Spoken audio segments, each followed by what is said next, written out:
Hi అందరికీ నమస్కారం. ఈరోజు నేను మీకు ఎక్స్ప్లెయిన్ చేయబోయే సినిమా పేరు his 3 daughters. First of all ఈ సినిమా చేయడానికి రీజన్ ఏంటంటే ఈ సినిమా నాకు చాలా అంటే చాలా బాగా నచ్చింది. ఎస్పెషల్లీ క్లైమాక్స్ అయితే చాలా బాగా నచ్చింది. మీకు కూడా నచ్చుతుంది అనుకుంటున్నాను. కాబట్టి ఇంకా డైరెక్ట్ గా కథలోకి వెళ్తే ఈ సినిమా ఓపెనింగ్ విక్టర్ అని ఒక పెద్ద ఆయన చూపిస్తారు. ఆయనకి ఏంటంటే క్యాన్సర్ వచ్చేసి రేపు మాపు అనే స్టేజ్ లో ఉన్నాడనమాట.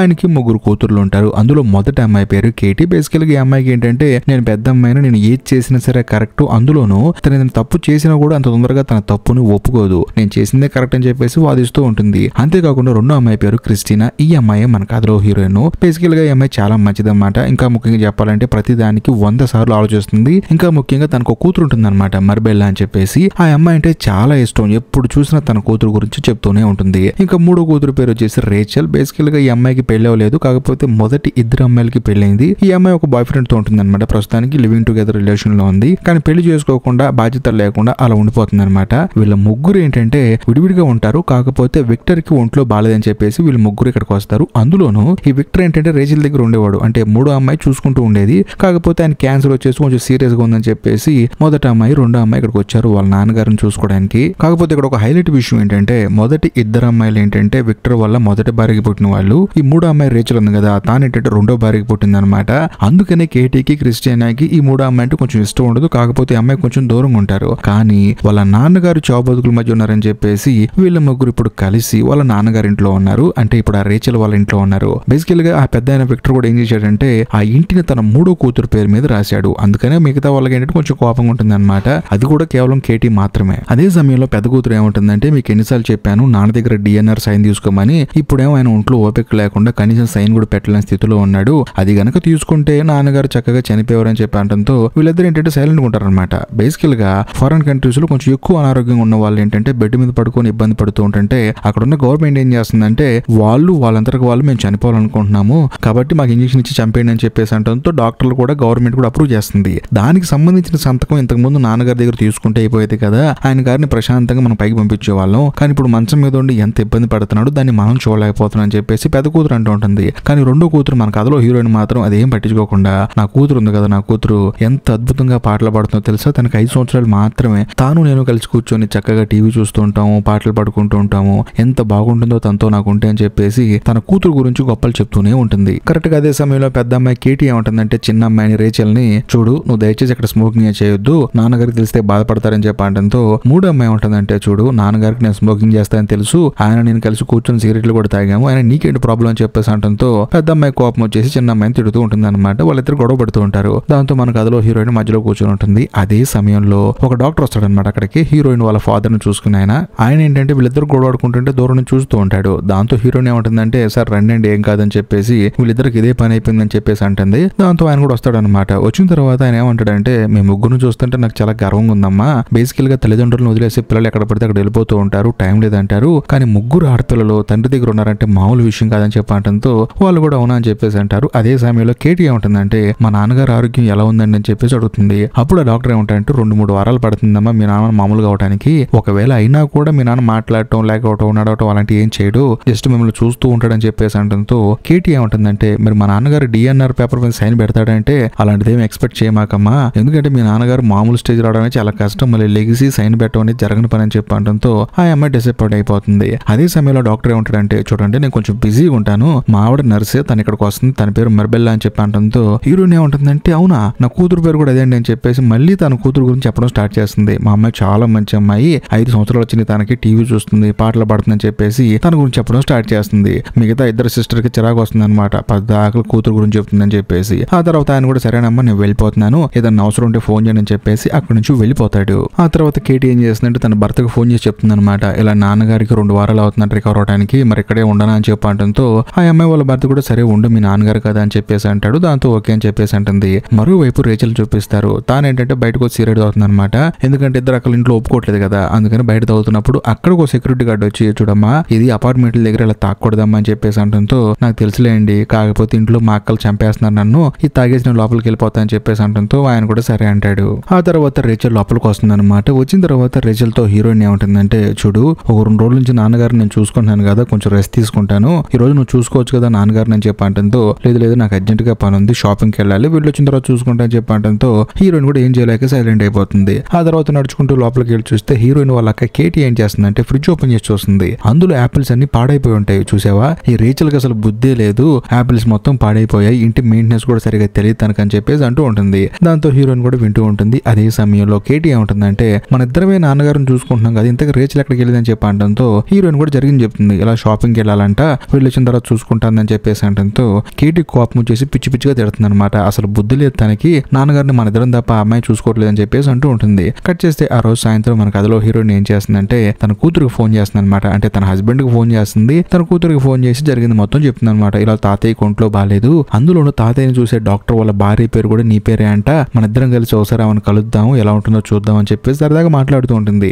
ఆ తర్వాత తన హస్బెండ్ కి జరిగింది మొత్తం చెప్తుంది. ఇలా మా నాన్నగారికి ఒంట్లో బాగాలేదు, ఒక 2 వీక్స్ టైం పడుతుంది అంటే మనం ఇక్కడ ఉన్నా అని చెప్పి అంటంతో పర్లేదు ఉండు దాందే ఉందని చెప్పేసి హీరోయిన్ వాళ్ళ హస్బెండ్ పర్మిషన్ ఇస్తాడు. దాంతో హీరోయిన్ కూడా సరే జాగ్రత్త అని చెప్పేసి ఫోన్ కట్ చేస్తుంది. కట్ చేస్తే ఆ రోజు సాయంత్రం ముగ్గురు అక్కలు కలిసి కూర్చొని భోజనం చేస్తూ ఉంటారు అనమాట. హీరోయిన్ కేటీ ఇద్దరు కలిసి మాట్లాడుకుంటూ ఉంటారు. కానీ రేచల్ మాత్రం తినకుండా సెల్ ఫోన్ లో ఆన్లైన్ బెట్టింగ్ చేస్తూ ఉంటుంది. దాంతో కేటీ కోపం వచ్చేసి ఏంటి నువ్వు ఇలా ఉన్నావు, కనీసం తినేటప్పుడైనా ప్రశాంతంగా తినొచ్చు కదని చెప్పేసి అంటంతో లేదు లేదు కరెక్ట్ గా బెట్టింగ్ టైం ఇది, నేను తర్వాత తింటానని చెప్పేసి తన ప్లేట్ తీసుకుని తను అక్కడి నుంచి లోపలికి వెళ్ళిపోతుంది. దాంతో కేటీకి భయంకరంగా కోపం వస్తుంది అనమాట. ఆ తర్వాత రేచల్ ఏం చేస్తుందంటే ఒంటరిగా వెళ్లి బయట కూర్చుంటుంది. బేసికల్ గా చెప్పాలంటే రేచల్ కి ఇద్దరు అక్కలంటే చాలా ఇష్టం. కాకపోతే కొంతమందికి ఏంటంటే ప్రేమని చూపించడం చేత కాదు, ఆ బ్యాచ్ కి చెందింది రేచల్ అని చెప్పాలి. కట్ చేస్తే మరుసటి రోజు కేటీ ఏంటంటే నైట్ మొత్తం వాళ్ళ నాన్నగారు చూసుకుంటూనే ఉంటుంది అనమాట. ఆ తర్వాత హీరోయిన్ అక్కడికి వస్తుంది. ఏంటక్క అని చెప్పి అంటంతో ఏమి లేదు, మన ఇద్దరు ఇంత కష్టపడుతున్నాం కదా, కనీసం రేచల్ ఏమైనా పని చేస్తుందని చెప్పి అంటంతో హీరోయిన్ ఏమంటుందంటే ఒక విషయం చెప్పనాక నువ్వు నేను నాన్నగారు చనిపోయిన తర్వాత ఇక్కడ నుంచి వెళ్ళిపోవాలి, ఎందుకంటే నాన్నగారు ఈ ఇల్లు తన పేరు మీద రాశాడు, ఆయన తనతో గొడవ ఎందుకు అక్క, మన కార్యక్రమం అయిపోయిన తర్వాత వెళ్ళిపోదాం అని చెప్పేసి అంటంతో కేటీకి ఏంటంటే కోపం వచ్చేస్తుంది. ఆ తర్వాత అక్కడికి డాక్టర్ వస్తాడు. వచ్చిన తర్వాత ఎలా ఉంది మా నాన్నగారి పరిస్థితి అంటే ఆయన ఏమంటాడంటే మీ నాన్నగారు కోలుకోవడానికి చాలా టైం పడుతుంది, ఎప్పుడు చూసినా అలాగే ఉంటున్నాడు, అందులోనూ మీరేమో డిఎన్ఆర్ సంతకం అంటున్నారు, అది జరగని పని అని చెప్పేసి అంటంతో తాను బాధపడుతుంది. ఎందుకంటే నాన్నగారిని అలా చూడటం నాకు ఇష్టం లేదు, ఆయన ప్రశాంతంగా చనిపోవాలి, ఇలాగ కంటిన్యూస్ గా ఆ బెడ్ మీద ఉంటూ ఆ వైర్లు గుచ్చేసుకుని తను ఇబ్బంది పడటం నాకు ఇష్టం లేదని చెప్పేసి తను అంటుంది. కానీ డాక్టర్ ఏమంటాడంటే అలా కాదు కదండి, తను ఎప్పుడు ఎలా రియాక్ట్ అవుతారో నాకు అర్థం కావట్లేదు, తను కోలుకోవడానికి చాలా టైం పట్టిందని చెప్పేసి అంటంతో ఈ కేటీ కోపం వచ్చేస్తుంది. పక్కన ఉన్న తన చెల్లెల దగ్గరికి వెళ్ళి ఆ కోపం మొత్తం చూపిస్తుంది. నేను వచ్చిన దగ్గర నుంచి చూస్తున్నాను నాన్నని నేను తప్ప అక్క తప్ప ఎవరు చూసుకోవట్లేదు, నువ్వు ఎందుకు అలా సోంబేరులాగా ఉంటున్నావు, అందులోనూ బాత్రూమ్కి వెళ్తే సిగరెట్ కంపు కొడుతుంది, బాత్రూమ్ నిండా పొగ ఉంటుంది, దయచేసి మేము ఇక్కడ నుంచి వెళ్ళిపోయేంత వరకు నువ్వు బయట సిగరెట్లు తాగని చెప్పి అంటంతో ఆ రేచల్ ఏమంటుందంటే అయిపోయిందా మాట్లాడటం అని చెప్పేసి మొహం మీద డోర్ వేసేస్తుంది. దాంతో కేటీకి భయంకరంగా కోపం వస్తుంది. అది ఎవరు మీద చూపించుకోవాలి తెలియక అలాగే సైలెంట్ అయిపోతుంది. కట్ చేస్తే ఆ రోజు సాయంత్రం రేచల్ ఏంటంటే బయట కూర్చుంటుంది అనమాట. రేచల్ దగ్గరికి హీరోని వెళ్తుంది. వెళ్ళిన తర్వాత ఏమంటుందంటే ఏంటి నీ ఇంట్లో నీకు రూల్స్ పెడదామని చెప్పి బాధగా ఉందా, ఏది ఏమైనా సరే ఇది నీ ఇల్లు, అందులోనూ మేము ఇంటికి వచ్చిన గెస్ట్లమి, ఏదో ఒక రోజు ఎక్కడి నుంచి వెళ్ళిపోతాము, అప్పటి వరకు కొంచెం ఉప్పు పట్టని చెప్పి అంటంతో రేచల్ ఏమంటుందంటే ఏం మాట్లాడుతున్నావు అక్క, ఈ ఇల్లు నాది కాదు మనందరిదని చెప్పి అంటంతో హీరోయిన్ ఏమంటుందంటే లేదు లేదు నాన్నగారు నీ పేరు మీద రాశాడు, ఈ ఇల్లు నీ పేరు మీద రాయటం వల్లే కేటీకి ఇంకా కోపం వస్తుందేమో, ఎందుకంటే నువ్వు నాన్నగారిని సరిగ్గా చూసుకోవట్లేదు అనుకుంటుంది, సరే ఇదంతా పక్కన పెట్టు, మరి పెళ్లి చేసుకుంటున్నావు అని చెప్పి అడిగితే పెళ్లి నాకు ఇష్టం లేదు అక్క అని చెప్పేసి అంటుంది. అప్పుడు హీరోయిన్ ఏమంటుందంటే చూడు ఇప్పుడు ఎవరో ఒక అబ్బాయి బాయ్ ఫ్రెండ్ ఉన్నాడు అంటున్నావు కదా, అతన్ని పెళ్లి చేసుకో, ఎందుకంటే ఒక అమ్మాయి పెళ్లి చేసుకుంటే తన జీవితంలో తనకంటూ ఒక భర్త వస్తాడు, భర్తతో జీవితాంతం ఉండాలి, అంతేకాకుండా కొన్ని రోజులకి పిల్లలు వస్తారు, వాళ్ళని పెంచాలి, కొన్ని బాధ్యతలు ఉంటాయి, ఇది చాలు జీవితానికి అని చెప్పి అంటంతో రేచల్ ఏముంటుందంటే నాకు ఇవన్నీ నచ్చవక్క, నేను ఒంటరిగా ఉండిపోతానని చెప్పేసి అంటుంది. ఆ తర్వాత రేచల్ ఏం చేస్తుందంటే తన బాయ్ ఫ్రెండ్ దగ్గరికి వెళ్తుంది. వెళ్ళిన తర్వాత జరిగింది మొత్తం చెప్తుంది. ఇలా మా ఇద్దరు అక్కలు వచ్చారు, వాళ్ళు ఏంటంటే సిగరెట్ తాగొద్దు, బెట్టింగ్ చేయొద్దు అని చెప్పి అంటున్నారు, నాకు చిరాగ్గా ఉంది కాబట్టి ఇక్కడే పడుకుంటా అని చెప్పి అంటంతో సరే అని చెప్పేసి తన బాయ్ ఫ్రెండ్ కూడా అక్కడే పడుకోమంటాడు. కట్ చేస్తే మరుసటి రోజు ఉదయాన్నే హీరోయిన్ వాళ్ళ నాన్నకి ఏంటంటే కొంచెం సీరియస్ గా ఉంటుంది అనమాట. దాంతో హీరోయిన్ పరిగెత్తుకుంటూ వచ్చేసి కేటీ చెప్తుంది, ఆవిడ కూడా వెళ్ళిపోయి హడావుడిగా టాబ్లెట్ వేస్తుంది, అంతా సెట్ అయిపోతుంది. ఆ తర్వాత డాక్టర్ ఫోన్ చేస్తే డాక్టర్ వస్తాడు, ఆయన కూడా చూసి ఏం పర్లేదులే కంగారు పడకండి అని చెప్పేసి ధైర్యం చెప్పి అక్కడ నుంచి వెళ్ళిపోతాడు. ఆ తర్వాత రేచల్ ఏం చేస్తున్నాడు తన బాయ్ ఫ్రెండ్ తీసుకుని ఇంటికి వస్తుంది అనమాట. కేటీకి ఏమో కోపం వచ్చేస్తుంది, నీకు అసలు బుద్ధి ఉందా, నాన్నగారికి ఒంట్లో బాలేదు, నువ్వేమో నీ బాయ్ ఫ్రెండ్ తీసుకుని వచ్చావు, అసలు నీకు ఆలోచన ఉండదా అని చెప్పేసి అంటంతో వెంటనే రేచల్ ఏమంటుందంటే చూడక్క నీకు నా బాయ్ ఫ్రెండ్ తెలియదేమో కానీ నాన్నకు తెలుసు, అందులోనూ నా బాయ్ ఫ్రెండ్ నాన్న ఇద్దరు కలిసి మందు కొడతారు, ఇద్దరు కలిసి మంచి సినిమాలు చూస్తారు, ఇతనికి ఇక్కడ రావడం అలవాటక్క అని చెప్పేసి తన బాయ్ ఫ్రెండ్ తీసుకుని లోపలికి వెళ్ళిపోతుంది అనమాట. వెళ్ళిపోయిన తర్వాత రేచల్ వాళ్ళ బాయ్ ఫ్రెండ్ కోపం వచ్చేస్తుంది, ఏంటి మీ అక్క అలా మాట్లాడుతుంది, అసలు తనకు బుద్ధి ఉందా, అందులోని ఈ ఇల్లు నీ ఇల్లు, ఇన్ని రోజులు మీ అక్క లేరు, మీ నాన్న నువ్వే చూసుకున్నావు, ఇప్పుడేదో వచ్చి బిల్డప్లు ఇస్తున్నారంటే వాళ్ళిద్దరు ఇంట్లోంచి వెళ్ళిపోమని చెప్పంటంతో ఈ రేచల్ ఏముంటుందంటే చూడు వాళ్ళు ఎంత కాదన్నా మా అక్కలో నన్ను అనే హక్కు ఉంటుంది, నేను కూడా వాళ్ళనే హక్కు ఉంటుంది, దీంట్లో నువ్వు ఇన్వాల్వ్ అవ్వకూడదు, ఇన్వాల్వ్ అయితే బాగోదని చెప్పేసి అంటంతో తాను కూడా ఆలోచించి సర్లే అని చెప్పేసి నేను బయటికి వెళ్ళి వస్తానని చెప్పేసి తను వెళ్ళిపోతూ ఉంటాడు. అలా వెళ్లేటప్పుడు హీరోయిన్ కేటీ ఇద్దరు తింటూ ఉంటారు అనమాట. వీళ్ళు ఏంటంటే మాట వరుసకి తింటారా అండి మీరు కూడా అని చెప్పేసి అంటంతో ఈ రేచల్ వాళ్ళ బాయ్ ఫ్రెండ్ కొంచెం ఎమోషనల్ అయిపోయి, చూడండి మనసులో ఒకటి బయట ఒకటి పెట్టుకొని మీలాగా మాట్లాడటం నా వల్ల కాదు, అందులోనూ మీరేంటి చాలా తక్కువ చేసి మాట్లాడుతున్నారు, నాకు అది నచ్చలేదండి. మరీ ముఖ్యంగా మీ నాన్నగారిని చూడడానికి మీరు ఇప్పుడు వచ్చారు, కానీ రేచల్ మాత్రం ఎప్పటి నుంచో చూసుకుంటూ ఉంది.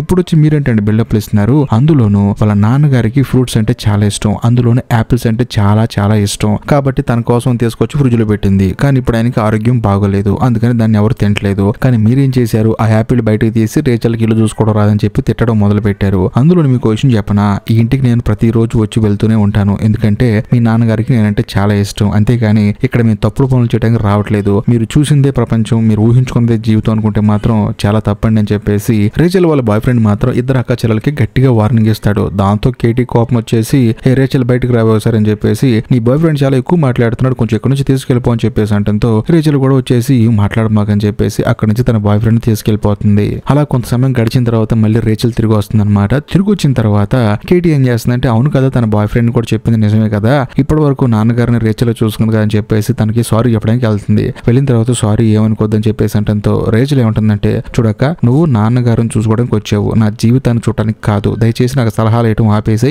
నా జీవితం జోలికి రామాక్ అని చెప్పేసి తను గట్టిగా మాట్లాడుతుంది. దాంతో కేటీ కోపం వచ్చేసి, నేనేదో నీకు సారీ చెప్దామని వస్తే నువ్వు నన్ను తిడుతున్నావు అని చెప్పేసి ఇద్దరు పెద్దగా గొడవడుకుంటూ ఉంటారు. ఈ గ్యాప్ లో మన కథలో హీరోయిన్ వెళ్ళి వాళ్ళిద్దరిని తిడుతుంది అనమాట. మీరు అసలు మనుషులేనా, అక్క చెల్లెలేనా, మీరు చిన్నపిల్లలా కొట్టుకుంటున్నారు, ఓ పక్క నాన్నగారికి ఆరోగ్యం బాగలేదు, ఆయన రేపో మాపో చనిపోయేలా ఉన్నాడు, ఆయన వదిలిపెట్టి మీ పిచ్చి చేష్టలు ఏంటని చెప్పేసి హీరోయిన్ తిట్టడంతో కేటీకి బాగా నామోష్ అనిపిస్తుంది అనమాట. ఇక మీద నేను ఇక్కడ ఉన్నానని చెప్పేసి హడావుడిగా లగేజ్ మొత్తం సదిరేసుకుని కూర్చుంటుంది. అప్పుడు మన కథలో హీరోయిన్ వచ్చి ఏమంటుందంటే, చూడక మా ఇద్దరికన్నా పెద్ద నువ్వు కొంచెం శాంతంగా ఉండాలి, కానీ నువ్వే ఇలా కోపంతో వెళ్ళిపోతే ఎలాగా, అందులో నాన్నగారు చనిపోతున్నారు కొన్ని రోజుల్లో, ఈ విషయం నాన్నగారు తెలిస్తే ఎంత బాధపడతారు, మన ముగ్గురు కోరిక ఏంటి, నాన్నగారు చనిపోయేటప్పుడు కూడా హ్యాపీగా చనిపోవాలని, కానీ మనం ఏం చేస్తున్నావు తప్పుగా దక్క అని చెప్పంటంతో కేటీకి అర్థమైపోతుంది అనమాట. సరే రేచల్ తీసురా అని చెప్పేసి అంటంతో ముగ్గురు కలిసి కూర్చుంటారనమాట. వెంటనే కేటీ ఏమంటుందంటే, సారీ రేచల్, నువ్వు నాన్నగారిని ఎప్పటి నుంచో చూస్తున్నావు, నేను నీకు సారీ చెప్దామని వచ్చాను, కానీ అది చివరికి గొడవలా మారిపోయింది, అయినా నీ ఇంట్లో నీకు నచ్చినట్లు నువ్వు ఉంటావని చెప్పేసి అంటంతో రేచల్కి మళ్ళీ కోపం వస్తుంది. అసలు ఏం మాట్లాడుతున్నారు అక్క మీ ఇద్దరు, ఈ ఇల్లు కేవలం నా పేరు మీద ఉంది అంతే, అంతకు మించి ఏం లేదు, ఈ ఇంటి మీద మీకు కూడా హక్కు ఉంది అక్క అని చెప్పేసి మాట్లాడుతూ ఉంటుంది. బేసికల్ గా ఇప్పుడే మనకు విషయం తెలుస్తుంది, అదేంటంటే ఇప్పుడు హీరోయిన్ వాళ్ళ నాన్నకి ఈ అమ్మాయి పుట్టలేదన్నమాట. బేసికల్ గా తను రెండో పెళ్లి చేసుకున్నాడు, అది కూడా తన రెండో భార్య భర్త చనిపోతే అప్పుడు ఈ అమ్మాయితో పాటు ఉన్న అమ్మాయిని పెళ్లి చేసుకున్నాడు అనమాట. అంటే ఒక ముక్కలో చెప్పాలంటే రేచల్ వాళ్ళ నాన్న విక్టర్ కాదు, బేసికల్ గా విక్టర్ ఏంటంటే ఆల్రెడీ అమ్మాయి పుట్టిన ఒక ఆవిడని పెళ్లి చేసుకున్నాడు, అది సంగతి. అందుకని ఏంటంటే కేటీ ఆ తర్వాత హీరోయిన్ కొంచెం దూరం పెట్టి చూస్తారు. హీరోయిన్ ఏం చూడదు కానీ కేటీకి మాత్రం వాళ్ళ నాన్న మీద కొంచెం కోపం ఉంటుంది, ఎవరికో పుట్టిన అమ్మాయికి ఇల్లు రాశాడని చెప్పేసి. కానీ వాస్తవం ఏంటంటే ఆ అమ్మాయి కదా ఇన్ని రోజులు వాళ్ళ నాన్నగారిని చూసుకుంది. ఆ తర్వాత రేచల్ ఏమంటుందంటే, చూడండి అక్క, మీరు నా అక్కలుగా నేను ఫీల్ అయ్యాను, మీరు నన్ను చెల్లెలుగా యాక్సెప్ట్ చేసినా చేయకపోయినా అది మీ ఇష్టం అని చెప్పేసి కోపంగా తన అక్కడి నుంచి వెళ్ళిపోతుంది. కట్ చేస్తే మరుసటి రోజు హీరోయిన్ వాళ్ళ అక్క దగ్గరికి వెళ్ళి, చూడక్క ఏది ఏమైనా సరే నువ్వు మాట్లాడిన తప్పక, ఎందుకంటే 4 సంవత్సరాల వయసులో రేచల్ మన ఇంటికి వచ్చింది, కొన్ని రోజులకి వాళ్ళ అమ్మ కూడా చనిపోయింది, అమ్మ లేకుండా మనం ఎన్ని ఇబ్బందులు పడ్డాము, రేచల్ కూడా అన్ని ఇబ్బందులు పడిందాక, అవునన్నా కాదన్న తను మన చెల్లెలని చెప్పి అంటంతో కేటీ మాత్రం లేదు నేను మాట్లాడింది కరెక్ట్ అని చెప్పేసి వితండవాదంగా మాట్లాడుతుంది అనమాట. కట్ చేస్తే ఆ రోజు సాయంత్రం కేటీ ఏం చేస్తుందంటే, వాళ్ళ నాన్నగారు చనిపోయేలా ఉన్నాడు కదా, అందుకని తనతో ఉన్న మంచి మంచి మెమరీస్ మొత్తాన్ని ఒక పేపర్ లో రాసుకుంటూ ఉంటుంది అనమాట. ఎందుకంటే ఆయన చనిపోయిన తర్వాత పేపర్ లో ప్రింట్ అయిపిస్తారనమాట. వాళ్ళ నాన్నగారికి తనకున్న మంచి మంచి హ్యాపీ మూమెంట్స్ గురించి ప్రాపర్ గా రాస్తుంది. ఆ తర్వాత రేచల్ అడుగుతుంది, రేచల్ కూడా చెప్తుంది, అవి కూడా రాసుకుంటుంది. ఆ తర్వాత హీరోయిన్ అడుగుతుంది, ఎలా ఉండేది నీకు నాన్నకి రిలేషన్, మీ ఇద్దరు మంచి మూమెంట్స్ ఏంటో చెప్పని చెప్పంటంతో హీరోయిన్ మామూలుగానే తన కూతురు గురించి భయంకరంగా చెప్తుంది. ఇక వాళ్ళ నాన్న గురించి చెప్పదా, నాన్న నేను కలిసి చేసేవాళ్ళం, అది చేసేవాళ్ళం, మీ ఇద్దరం కలిసి సినిమాలు చూసేవాళ్ళం అని చెప్పి చెప్తుంది. దాంతో అన్ని కేటీ నోట్ చేసుకుంటుంది. ఆ తర్వాత కేటీ ఏం చేస్తుందంటే రేచల్ కి సారీ చెప్తుంది. చూడు రేచల్, నువ్వు ఏమనుకున్నా ఏమన్నా నేను చేసిన చాలా తప్పని నాకు అర్థం అవుతుంది, ఆ విషయం నాకు ఇప్పుడిప్పుడే అర్థమైంది అనుకో, కాబట్టి దయచేసి నన్ను క్షమించు, ఎందుకంటే నాన్నగారి కోసం నువ్వు ఎంతో చేసేవని చెప్పంటంతో రేచల్ ఏమంటుందంటే, ఏంటక్క అలా మాట్లాడుతున్నావు, ఎవరు ఏమన్నా సరే నువ్వు నా అక్కవే, నన్ను అనే హక్కు నీకుంది, నిన్ను అనే హక్కు నాకుంది, మనిద్దరం ఒకటక్క అని చెప్పంటంతో కేటీ ఎంతగానో ఆనందపడుతుంది. ఆ తర్వాత హీరోయిన్ అయితే మరీ ఆనందపడుతుంది. ఆ తర్వాత ముగ్గురు కలిసిపోతారు. అదే సమయంలో వాళ్ళ నాన్నగారిని ఏంటంటే మెల్లగా బయటకు తీసుకొద్దాం అని చెప్పేసి వెళ్తే వాళ్ళ నాన్నగారికి అంతా సెట్ అయిపోయి ఉంటుంది, మామూలు స్టేజ్కి వస్తాడనమాట. ఆ తర్వాత వీళ్ళు ముగ్గురు తీసుకెళ్లి ఆయన ఎప్పుడు కూర్చునే సోఫా ఒకటి ఉంటుంది అనమాట, అందులో కూర్చోబెడతారు. అదే సమయంలో ఆయన ఏమంటాడంటే, ఈ టేపులు ఈ సూదులు ఇవన్నీ నాకు నచ్చలేదని చెప్పేసి మొత్తం పీకేస్తాడు. పీకేసిన తర్వాత పైకి లేచి మామూలుగా నిలబడతాడు. ఆ తర్వాత కేటీ రాసింది కదా ఒక నోట్స్, అంటే వాళ్ళ ఎక్స్పీరియన్స్లు, వాళ్ళ నాన్నగారితో బెస్ట్ మూమెంట్స్ అన్ని అవన్నీ తీసుకొని చదివి చాలా ఎమోషనల్ అయిపోతాడు. అప్పుడు హీరోయిన్ వాళ్ళ నాన్న ఏమంటాడంటే, చూడండమ్మా, మీ ముగ్గురులో క్రిస్టిన్ అంటే నాకు చాలా ఇష్టం. ఎందుకో చెప్పనా, తను పెద్ద రకంగా ఉంటుంది. నిజం చెప్పాలంటే తనే నాకు పెద్ద కూతురు. ప్రతిదీ ఆలోచిస్తుంది, ఎవరిని ఇబ్బంది పెట్టదు, అందరినీ కలుపుకొని పోతుంది. అంతేకాకుండా మీరు అవునన్నా కాదన్నా రేచల్ మీ చెల్లెలమ్మ. ఎందుకు ఈ మాట అంటున్నానంటే, రేచల్ వాళ్ళ అమ్మ చనిపోయినప్పుడు కూడా తనంత బాధపడలేదు. కానీ మీరు ఎప్పుడైతే పెళ్లిళ్ళు చేసుకొని ఎవరింటికి వాళ్ళు వెళ్ళిపోయారో అప్పుడు తను చాలా బాధపడింది. అలా ఎందుకు బాధపడిందో తెలుసా? మీరిద్దరంటే తనకి చాలా ఇష్టం. మన ఇంటికి వచ్చిన కొన్ని రోజులకే వాళ్ళ అమ్మ చనిపోయింది, కానీ వాళ్ళ అమ్మని మీ ఇద్దరిలో చూసుకుంది. మీరంటే తనకి చాలా చాలా ఇష్టం. నాకంటూ ఈ జీవితంలో ఉన్న చివరి కోరిక ఏంటో తెలుసా? మీరు ముగ్గురు ఎప్పుడూ కలిసే ఉండాలి. అది జీవితాంతం. మీరు ముగ్గురు ముసలోళ్ళైపోయి చనిపోయేంత వరకు కలిసే ఉండాలి. ఇదే నా చివరి కోరిక అని చెప్పేసి చెప్తూ ఉంటాడు. బేసికలీ ఇదంతా ఆయన కల్పన అనమాట. ఆయన ఏంటంటే ఇలా చెప్పాలి అని అనుకుంటాడు, కాకపోతే ఆ సోఫాలో ఆలోచించుకుంటూ అక్కడే చనిపోతాడు. బేసికల్ గా ఇప్పటి వరకు ఇంట్లోకి వచ్చిన తర్వాత ఈ ముగ్గురు అక్క చెల్లెలు ఏదైతే మాట్లాడుకుంటున్నారో, ఏదైతే గొడవ పడుతున్నారో అదంతా ఆయన గదిలో ఉండి విన్నాడు. కాకపోతే ఆయన మాట్లాడలేడు, బయటకు వచ్చి చెప్పలేడు కదా. ఇదంతా తన మనసులో బాధపడ్డాడు అనమాట.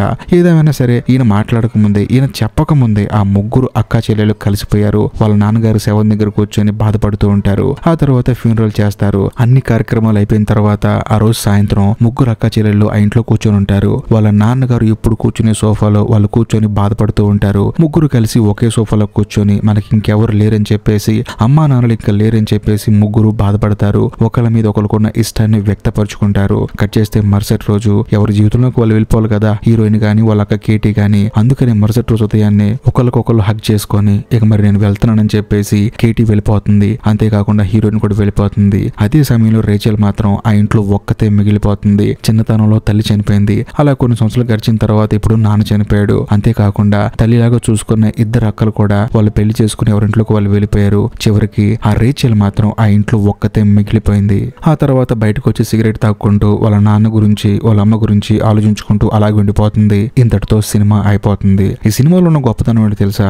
మామూలుగా ఎవరైనా సరే తోడబుట్టిన వాళ్ళు ఏదో అనుకుంటారు, తల్లిదండ్రుల్ని అలా చూసుకోవాలి, ఇలా చూసుకోవాలి, అలా చేయాలి, ఇలా చేయాలని చెప్పి. కానీ వాళ్ళకంటూ ఉండే ఒకే ఒక కోరిక ఏంటంటే, తోడబుట్టిన వాళ్ళు ఎన్ని కష్టాలు వచ్చినా సరే కలిసి ఉండాలి. ఆ ఇల్లు నీది, ఈ పొలం నీది, ఇది నాది కాదు అని చెప్పేసి వీళ్ళ మధ్య వీళ్ళు గోడలు కట్టేసుకొని విడిపోయి బతుకుతారు అని అనుకుంటే మాత్రం తల్లిదండ్రులు అస్సలు దాన్ని సహించలేరు. నిజం చెప్పాలంటే అలా జరుగుతుంది అనుకుంటే అసలు పిల్లల్ని ఎవరు అంటారు? సో బేసికల్ గా ఈ సినిమా నాకు నచ్చడానికి మెయిన్ రీజన్ అదే. మీకు కూడా ఈ సినిమా నచ్చితే ఖచ్చితంగా కామెంట్ చేయండి. అంతేకాకుండా మీ తోడబుట్టిన వాళ్ళతో మీ రిలేషన్ ఎలా ఉంటుందో కొంచెం కామెంట్ చేయండి. ఇంకా లాస్ట్ అండ్ ఫైనల్ గా నేను మీకు చెప్పొచ్చేది ఏంటంటే, ఒక వారం నుంచి మన ఛానల్లో ఇలాంటి సినిమాలే చెప్తున్నాను నేను. ఇలాంటి కంటిన్యూ చేయంటే మాత్రం ఖచ్చితంగా కంటిన్యూ చేస్తాను. వద్దు ఆపేసి అంటే మాత్రం ఖచ్చితంగా ఆపేసి వేరే జోనర్ చెప్తాను. సో ఏదేమైనా సరే దయచేసి కామెంట్ చేయండి. ఇంకా లాస్ట్ అండ్ ఫైనల్ గా నేను మీకు చెప్పొచ్చేది ఏంటంటే, ఇప్పటికీ మీరు మన ఛానల్ ని సబ్స్క్రైబ్ చేసుకోకపోతే దయచేసి సబ్స్క్రైబ్ చేసి బెల్ ఐకాన్ ప్రెస్ చేయండి. ఎందుకంటే ఇలాంటి అద్భుతమైన సినిమాలు మీరు అసలు మిస్ అవ్వకూడదు కాబట్టి. బాయ్.